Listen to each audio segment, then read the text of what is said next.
다른 기구상과 또 통화를 합니다. 24시간 공급이 된다. 기구가 없어서 그렇다는 건 말이 안 된다는 얘기예요. 기저귀를 이송한 다음에 6개월 뒤에 폐차가 된 거예요. 저희 변호사가 소장을 참 이상하게 기록을 해요. 판결이 패소를 했어요. 1차 소송에서 패소하게 되면서 몸과 마음은 이미 지칠 대로 지친 기석이네 가족.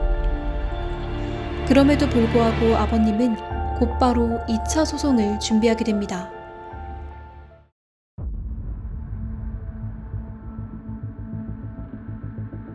네, 기저귀가 3일 후 수술이 가능하고 기저귀 상태가 안정적이고 응급수술이 필요하지 않았으면 전원을 시켜서도 안 되고, 또 반대로 전원을 받는 병원, 환자 상태에 대해서 통화까지 시켜줬잖아요. 통화했으면 기저귀는 상태가 괜찮으니까 나중에 거기서 수술해, 전원할 필요 없어.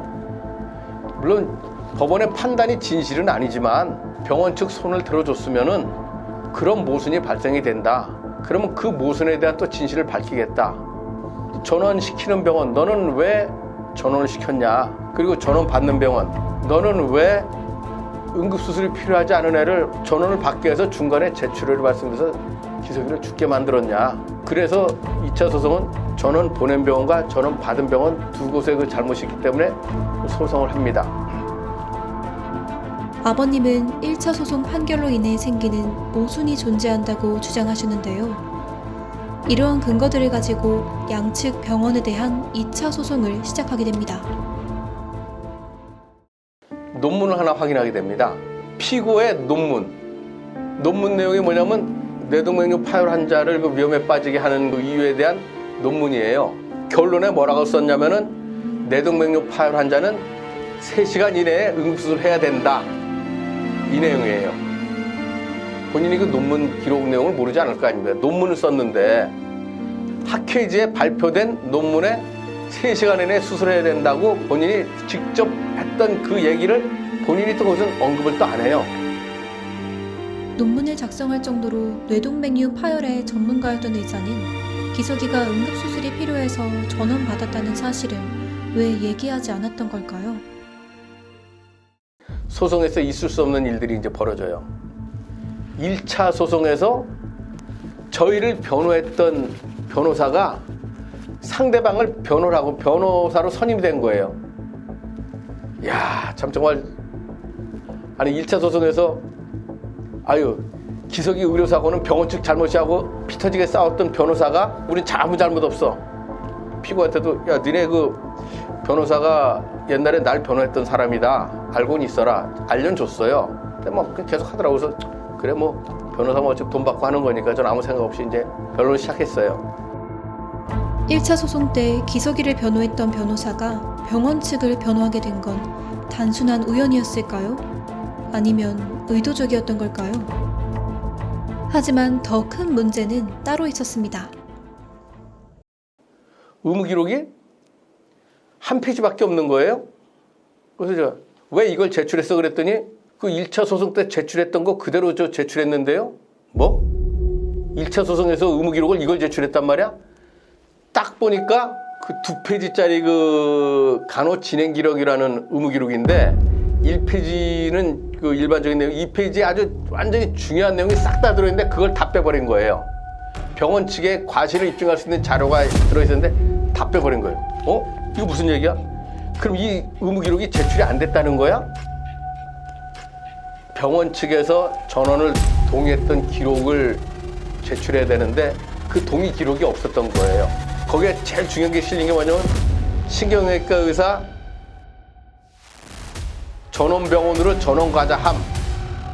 병원 의사가 했다는 그 의무 기록이면 가장 정확하잖아요. 내가 우기는 게 아니잖아요. 근데 그 기록이 들어있는 게 빠져버리고 한 장밖에 제출 안 한 거예요. 1차 소송에서는 결정적인 증거 자료를 누락하고 2차 소송에서는 반대 측 변호를 맡게 된 변호사. 이 상황을 과연 어떻게 해석해야 할까요? 그렇게 의무 기록을 다시 제출하려던 아버님은 다시 한번 충격에 빠지게 됩니다. 2016년도에 띈 의무 기록이 또 이상한 거예요. 신경외과 의사 전원병원으로 전원 가자 함. 이 내용이 사라진 거예요, 이게. 설마 의무 기록이 조작됐으리라고 생각을 안 했으니까 야 깨끗하니까 이걸로 내라 했는데 신경외과 의사 전원병원의 수용 능력을 확인한다.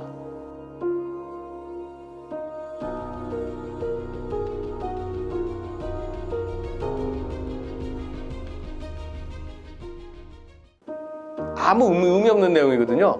이쪽 병원 주치와 저쪽 병원 주치의가 서로 통화까지 해가지고 옮기라고 그랬으면 수용 능력은 당연히 확인된 거잖아요. 자기네들이 동의한 거. 그러니까 내가 우기지 않았다는 그 증거가 되는 그 내용이 사라져버린 거예요. 그래서 이제 그 소송 중에 의무기록 조작에 대해서 경찰에다 이제 의료법 위반으로 제가 고소를 했습니다. 소송 중에 의무기록이 조작됐다는 얘기는 그 대법원의 판결에도 있지만 병원 측에 불리하게 판결할 수 있다는 그 판례가 있어요. 담당 수사관한테 얘기를 했더니 담당 수사관이 저한테 그런 거예요. 이건 의료법 위반이 아니래요. 그래서 아니 왜 아니냐고 그랬더니 막 화를 내는 거예요 저한테. 내가 그 보건소 여기 물어보니까 이거 의료법 위반에 대한 판단은 누가 하냐면 해당 의료기관의 보건소에 그 의무기록 담당이 있습니다.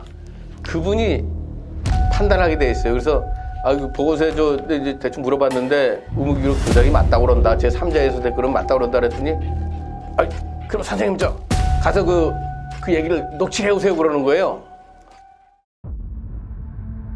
그 상황이 어떻게 된 거냐면요.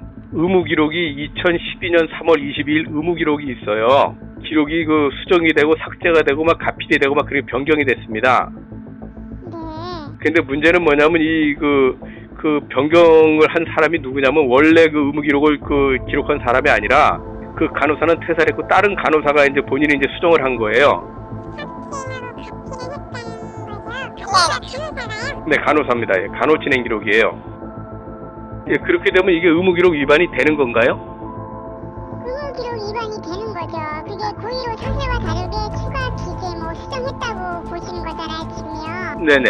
그렇기 때문에 이건 간호사가 간호기록부를 그렇게 임의로 수정하고 삭제하고 붙였다고 하는 거는 의료법 위반이 되는 사항이에요. 아, 예. 간호사도 해당이 되거든요. 수사관한테 전화를 했어요. 근데 전화했는데 어떤 일이 벌어진지 아십니까? 5분 뒤에 그 보건소 담당 의무기록 담당이 저한테 갑자기 급하게 허겁지겁 전화가 와요. 다급한 소리로. 예, 무슨 일이십니까? 그랬더니 죄송합니다. 제가요 조금 전에 의료법 위반이라고 그랬는데 그 의료법 위반이 아니네요. 예? 왜 의료법 위반이 아니에요? 제가 알고 보니까 의료법 위반이 아니에요. 끊어버려요. 이게 무슨 얘기야? 이게 무슨 상황이야 이거? 담당 수사관한테 전화를 받았는데 의료법 위반이 아니라는 거예요. 5분도 안 돼가지고. 그래서 이건 또 뭐야? 그래서 제가 나중에 이제 그것도 이제 그 국민신문고에다 이제 해가지고 이렇게 물었더니 답변이 왔는데 담당 경찰관의 전화를 받고 보니 아니었다. 담당 수사관이 아니라니까 아닌 거예요. 그래서 아닌 걸로 무혐의 처리가 났어요. 그렇게 재판에서 결정적인 증거가 될 수 있었던 의무기록 조작을 인정받지 못하면서 다시 한번 재판은 병원 쪽으로 기울기 시작합니다. 수사관은 어떤 근거로 의무기록 조작이 아니라고 했던 걸까요? 보건소 관계자는 왜 말을 바꾸게 된 걸까요?